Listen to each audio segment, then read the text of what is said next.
नमस्कार, मैं खुशबू कुमारी। आप देख रहे हैं वेब इंडिया न्यूज। यहाँ दी जाती है तमाम सटीक और सही खबरें सबसे पहले आप तक। इस समय की सबसे बड़ी खबर बिहार राज्य के पश्चिम चंपारण जिला के रामनगर क्षेत्र से आ रही है। गाना जो आया राम गया राम है और पलटू राम है, जिसका अपना कोई अस्तित्व तो नहीं है, कभी इधर कभी उधर। 11th आवर में है तो वो कोई निर्णायक इसका मेंटर नहीं रहा। तो संविधान के तहत उनको स्वतंत्र निकाय में काम करने का अधिकार मिला है, उस सबको इन लोगों ने किडनैप किया है एक तरह से। वाले लोगों को हम लोग किसी भी कीमत पर कामयाब नहीं होने देंगे, चाहे जितना जोर लगा ले। वेलकम बैक, मैं रईस और आप देख रहे हैं वेब इंडिया न्यूज।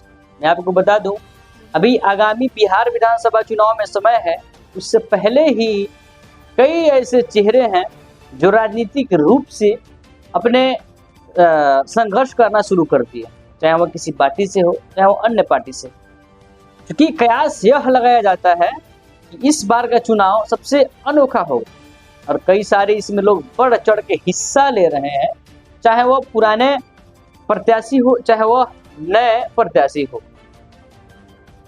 अभी इसी बीच हमारे साथ एक रामनगर विधानसभा क्षेत्र के ऐसे शख्सियत जुड़े हुए हैं जो अपने पहचान के लिए मोहताज नहीं है, क्योंकि इनका लगाव राजनीतिक से बहुत पुराना है और ये हमेशा कोई भी सरकार की तरफ से फरमान जारी होता है जो जनता के हित में नहीं होता है, ये हमेशा उस पर टिप्पणियां करते रहते हैं। तो हम सीधे चलते हैं इनके पास और बात करते हैं।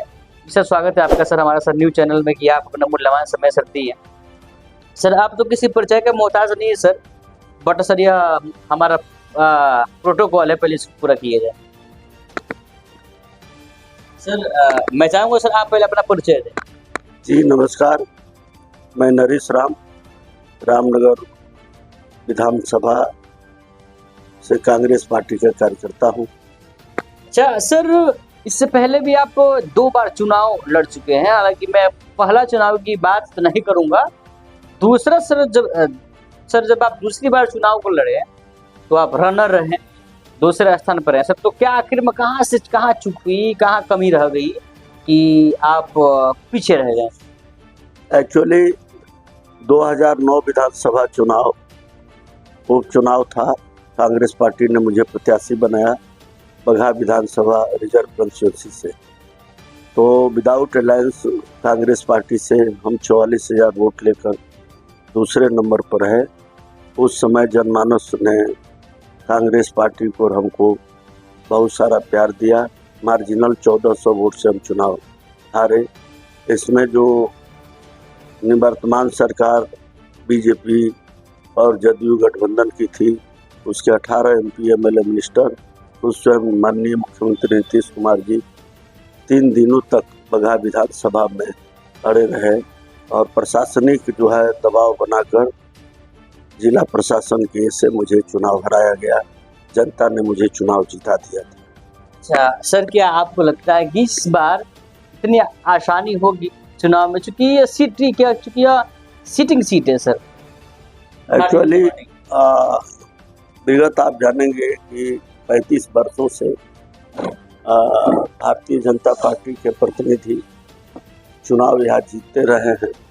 इसके कई कारण हैं, लेकिन कांग्रेस पार्टी के द्वारा पिछली बार या उसके पिछली बार जो लड़ाई सब में हम लोगों को दूसरा पोजीशन प्राप्त हुआ और मार्जिनल वोट से हमारी पार्टी चुनाव हारी।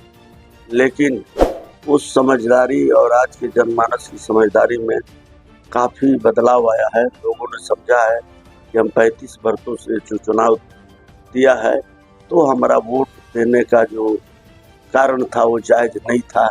हम लोग भटकाव में, गुमराह में, तमाम सारे जो है राजनीति के लिए अप्रासंगिक जो धाराएं चलती है उसके बहकाव में थे।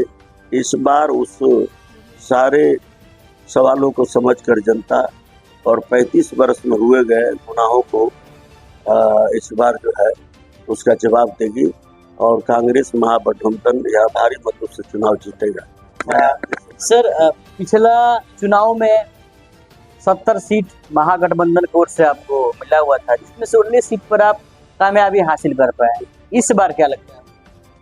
एक्चुअली अभी भी हमारी सीटें 70 सीटें से कम नहीं हैं और हमारे आदरणीय नेता श्री राहुल गांधी जी और कांग्रेस पार्टी की अखिल भारतीय कमेटी और बिहार प्रदेश कमेटी ने उन सीटों को, जो सीटें कमज़ोर मान करके हमें प्रोवाइड की गई थी, और पूरे बिहार में विगत 6 महीने से एक राष्ट्रीय आंदोलन के तहत बिहार को कांग्रेस पार्टी राहुल गांधी के नेतृत्व में, हमारे सम्मानित नेताओं के नेतृत्व में जन जन तक बिहार की जो मूल समस्याएं हैं, जो लंबे समय से हमारा बिहार ग्रसित है, चाहे बेरोजगारी हो, चाहे छात्रों की समस्याएं हो, किसानों की समस्याएं हो, या और भी जितनी जन समस्याएं हैं, उस पर आप जानते हैं कि बहुत मजबूती से काम हुआ है, जिसके वजह से लोकतंत्र की जर्नी हमारा बिहार जो है पुनः अपने विरासत को लौटाने की स्थिति में आ गई है।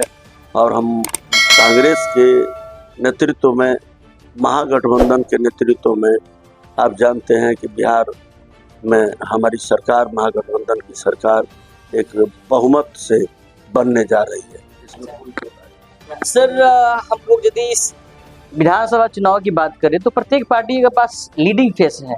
अगर राज्य स्तर पे अगर हम लोग बात करें, चाहे वो लोजपा हो गया, चाहे आरजेडी हो गई, चाहे जेडीयू, चाहे हम हो गए सर, तो कांग्रेस की सर लीडिंग फेस क्या होगी कि जिनकी एक आवाज पर, एक वाक्य पर पूरे बिहार के जो भी एक्टिव मेंबर हैं कांग्रेस के, चाहे कार्यकर्ता है, वे एकजुट हो जाए। एक्चुअली हमारी कांग्रेस पार्टी विचारधारा की पार्टी है, अनुशासन की पार्टी है। हमारे आदरणीय नेता श्री राहुल गांधी जी, मल्लिकार्जुन खड़गे साहब, सोनिया गांधी जी, और बिहार में भी तमाम नेता, हमारे प्रदेश अध्यक्ष श्री राजेश राम जी, अल्लाह वारू साहब, और ऐसे नेता हैं कि कांग्रेस में नेताओं की कमी नहीं है, और कांग्रेस में सारा कार्यकर्ता नेता है और सब लीडिंग फेस का है। तो इस तरह की कोई बात नहीं है। हमारी पार्टी कोई व्यक्तिवादी पार्टी नहीं है और व्यक्तिवादी सहारे नहीं चलती है। हमारे पास अनगिनत नेतृत्व है और मजबूत नेतृत्व हैं, समाज और देश के लिए सार्थक नेतृत्व हैं, और वो हमारे लिए नेतृत्व की कमी नहीं। सर, इस रामनगर विधानसभा क्षेत्र में कांग्रेस तो हर जगह मजबूत हो जाती है सर, लेकिन कहीं ना कहीं थरवट क्षेत्र में जाते जाते थोड़ी कमजोर हो जाती है, और जो पक्ष में जो भी जीती है पार्टी, जो आपके विपक्षी पार्टी होते हैं, तो उसी क्षेत्र में जाकर आपसे मजबूत हो जाते हैं। इसको लेकर थरवट क्षेत्र में क्या आपकी तैयारियां चल रही?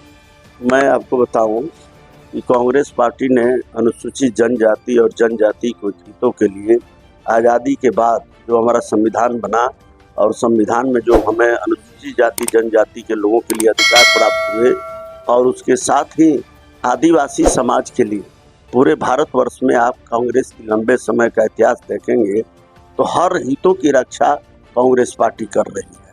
और यहाँ भी वनाधिकार कानून को कांग्रेस पार्टी ने लागू किया, जिसमें जंगल में रहने वाले लोगों को अधिकार मिले, उसके अनुसूचित जाति जनजाति के लोगों के लिए भारी पैमाने पर आरक्षण का व्यवस्था किया, जिसके तहत आज हमारा अनुसूचित जनजाति, अनुसूचित जाति समाज इस बेहतर स्थिति में है। दूसरी चीज़ ये है कि इसके पहले थारू समाज के लोग मूल रूप से कांग्रेस पार्टी में ही थे, और कांग्रेस पार्टी के में थे तो थारू समाज के नेता पहली बार जो है कांग्रेस पार्टी ने श्री प्रेम नारायण गढ़वाल जी को अपना थारू समाज से विधानसभा में प्रतिनिधित्व दिया, मंत्री बनाया। आज भी कांग्रेस पार्टी का सोच उस समाज के लिए है, और थारू समाज की जहाँ तक बात है वो हमारा अभिन्न समाज है, और कभी कभी समय काल के अनुसार में कुछ ऐसे लोग हैं जो हमारे दलित, आदिवासी और पिछड़े समाज के लोगों को अपने वोटों की लालच में गुमराह करके चलते हैं। तो वो हमारा थारू समाज आज समझ चुका है कैसे ऐसे लोग जो देश में शासन कर रहे हैं और थारू समाज को, आदिवासी समाज को या दलित समाज को अपना हितैषी बताते हैं, तो उनके सारे एजेंडे जो है संविधान को बदलने की, खत्म करने की, और अनुसूचित जाति जनजाति को राष्ट्रीय स्तर पर जो हमारा अधिकार मिला है, जो सुरक्षा का अधिकार मिला है, उसको खत्म करने में लगे हैं। तो वो लोग कैसे हमारे समाज के हितैषी हो सकते हैं? कौन हमारा समाज, दलित आदिवासी समाज का नेतृत्व है, कैसे साबित होगा? सर, जो भटकाव हुआ है कांग्रेस पार्टी ने कांग्रेस पार्टी ने इस गैप को भारी पैमाने पर दूर किया है। आज भी कांग्रेस पार्टी उन लोगों के हितों के लिए उसी तरह से लड़ेगी। आज सारू समाज जो है सतही तौर पर इस बात को जान चुका है और कांग्रेस पार्टी के समर्थन में खड़ा है और इस बार भारी पैमाने पर आदिवासी समाज के लोग सबसे आगे करके कांग्रेस पार्टी को, महागठबंधन को समर्थन देंगे। अच्छा सर, अभी जो बर्निंग पॉइंट है, अगर हम लोग देखें, मतदाता सूची रीवेरिफिकेशन हो रहा है सर। अचानक सर सरकार के अंदर इस तरह की कौन सी बातें आ गई, खासकर जो इलेक्शन कमीशन है डिपार्टमेंट, इसके अंदर सर आखिर में क्या आपको लगता है कि इसको रीवेरिफिकेशन करवाना इस समय अनिवार्य है या मुद्दों की बात अनिवार्य है? एक्चुअली सर आप देखेंगे जो राष्ट्रीय चरित्र है, ऐसे लोगों को जो शासन में है और हमारी जितनी स्वतंत्र एजेंसीज रही है, जो संविधान के तहत उनको स्वतंत्र निकाय में काम करने का अधिकार मिला है, उस सबको इन लोगों ने किडनैप किया है एक तरह से, और उसमें अपने अफसरों को प्लांट करके और एक साजिश के तहत इस देश के नागरिकों को, जो यहाँ के मूल निवासी हैं, उनको ही नागरिकता कानून से बेदखल करने का साजिश चल रही है। आप देखे होंगे बीते दिनों में भारी पैमाने पर अभी माननीय सुप्रीम कोर्ट ने इसको संज्ञान लिया है। तो हमारी पार्टी जो है, जो संविधान के रक्षा के लिए प्रतिबद्ध है और इन लोगों की कोशिश है जो कैसे संविधान में दिए गए अधिकार हैं चरणबद्ध इसको ख़त्म किया जाए। तो नागरिकता का जो अधिकार है हमारे देश के लोगों को, किसी समाज वर्ग के लोग हों, उनका मौलिक अधिकार है। और एक साजिश के तहत आज़ादी के बाद पहली बार आपको सुनने को मिल रहा होगा, देखने को मिल रहा होगा कि भारी पैमाने पर फर्जी वोट्स, भारी पैमाने पर फर्जी जो ये है, उसी के तहत ये लोग SI के बहाने और छुपे रूप से NRC लागू करके और ये जो है हमारे लोगों के मताधिकार को, लेकिन हमारा कांग्रेस पार्टी, हमारे नेता राहुल गांधी जी सदन के अंदर और सदन के बाहर और न्यायालय में और गांव-गांव हम लोग इस मोर्चे पर लड़ रहे हैं। ऐसे मंसूबे रहने वाले लोगों को हम लोग किसी भी कीमत पर कामयाब नहीं होने देंगे, चाहे जितना जोर लगा ले। अच्छा सर, इंडिया महागठबंधन का जिसने नींव रखी, जो दूल्हा बना वही उस बाराती से अलग हो गया। आप समझ रहे होंगे मैं किन के बारे में कह रहा हूँ, या मैं ओपन कर दूँ तो सर, क्या आपको सर लगता है कि उस बाराती का दूल्हा अलग होने की वजह से कुछ याद आए? मैं आपको करेक्ट करता हूँ, इंडिया गठबंधन बनाने का वो दूल्हा शब्द जो है और किसी व्यक्ति विशेष का सोच नहीं है। ये सोच संविधान के पृष्ठभूमि से निकला है। इंडिया का जो संवैधानिक चरित्र है उसमें कोई व्यक्ति का आना जाना जो आया राम गया राम है और पलटू राम है, जिसका अपना कोई अस्तित्व तो नहीं है, कभी इधर कभी उधर उसकी जीवन है, 11th आवर में है, तो वो कोई निर्णायक इसका मेंटर नहीं रहा। ये एक कुछ समय के लिए आया हुआ व्यक्ति था। इंडिया गठबंधन जिस सोच से बना, इंडिया गठबंधन के लिए जिन लोगों ने अंदर से सहमति दिया, वो आज भी इंडिया गठबंधन में है। अब बाकी आए राम गए राम का कोई भी इसका। लेकिन सर, अगर दुश्मन है तब तो ठीक है, लेकिन जब दोस्त दुश्मन बन जाता है तो बड़ी घात करता है सर, चाहे वो राजनीतिक रूप से हो, चाहे वो आर्थिक रूप से हो, चाहे वो सामाजिक रूप से हो। लेकिन अभी सर तो आपकी लड़ाई दो मोर्चों से करने होंगे, कहीं JDU से तो कहीं आपको भारतीय जनता पार्टी से, तो कहीं कोई पार्टी से। लेकिन सर भी खास तो है JDU और भारतीय जनता पार्टी। तो कहीं ना कहीं सर आपकी जो कमियां है वो तो JDU को तो होगी मालूम, और हो सकता है इसी का फायदा वो उठाए, क्योंकि आप लोग साथ में रह के कुछ दिन काम किए बिहार में। मैं आपको बताना चाहता हूँ, जो दोस्त होगा वो हमेशा दोस्त रहेगा, ठीक है, और दोस्त का चरित्र अलग होता है, और जो दोस्त नहीं रहेगा वो कभी दोस्त नहीं रहेगा। रही बात हमारी कमी, तो हमारी कमी, महागठबंधन की कमी क्या है? महागठबंधन जो है इस राष्ट्र कमजोरी है, मैं बता रहा हूँ, हमारी कमजोरी कोई नहीं है, हमारी मजबूती है कि ये राष्ट्र को सुरक्षित करना, संविधान को सुरक्षित करना, और जिस देश के नागरिक हैं उनका जो मौलिक अधिकार है वो सुरक्षित रहे, उनको मिले, और संख्या के अनुपात में जिसकी जो भागीदारी है उसके लिए हमारी पार्टी लड़ रही है। और उसको जो है विपक्षी सत्ता में होने के बावजूद भी हमारे नेता आदरणीय राहुल गांधी के नेतृत्व के आगे कदम कदम पर आप देखे होंगे झुकते नजर आएंगे, और जो गलत कदम उठाएंगे तो उसको हम लोग झुकने देंगे। और राष्ट्र के लिए और समाज के लिए, आम जनता के लिए मेरी कमजोरी नहीं है, हमारी महागठबंधन कांग्रेस जो है उसकी मजबूती है। सर आप लास्टली सर क्या कहना चाहेंगे इस रामनगर विधानसभा की वो भोली भाली जनता से जो 5 साल पछताती है गलत प्रत्याशी को चुनकर, 5 साल इंतजार करती कि इस बार सही प्रत्याशी को चुने? रामनगर की महान जनता हमेशा अपनी समझ के मुताबिक और अपने विचारों को रखा है, और इस बार जो भी ऑप्शन मिला है उसके मुताबिक उन्होंने निर्णय लिया है। इस बार रामनगर की महान जनता जो है पूरे रामनगर के हित के लिए, चंपारण के हित के लिए, और संविधान और प्रजातंत्र और खुद गरीब समाज, किसान समाज के हित के लिए बहुत शानदार और बहुत कामयाब निर्णय लेगी, और इसका भरोसा हमको है। सर चलिए आपका बहुत बहुत सर धन्यवाद, आप पर मूल्यवान समय दिए।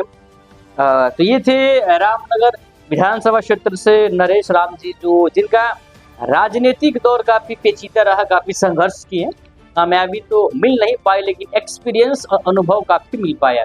तो देखते हैं इस बार रामनगर की सम्मानित जनता कैसे प्रत्याशी को चुनती है, किस बेस पर चुनती है, क्या पार्टी विशेष पर चुनेगी या क्या पार्टी के लीडर विशेष पर चुनेगी या व्यक्तिगत विशेष पर चुनेगी, अब इन्हीं के ऊपर डिपेंड करता है। क्योंकि एक वाक्य है, जैसी राजा वैसी प्रजा या जैसी प्रजा वैसी राजा, लेकिन अभी तो जैसी प्रजा होगी वैसा ही राजा होगा।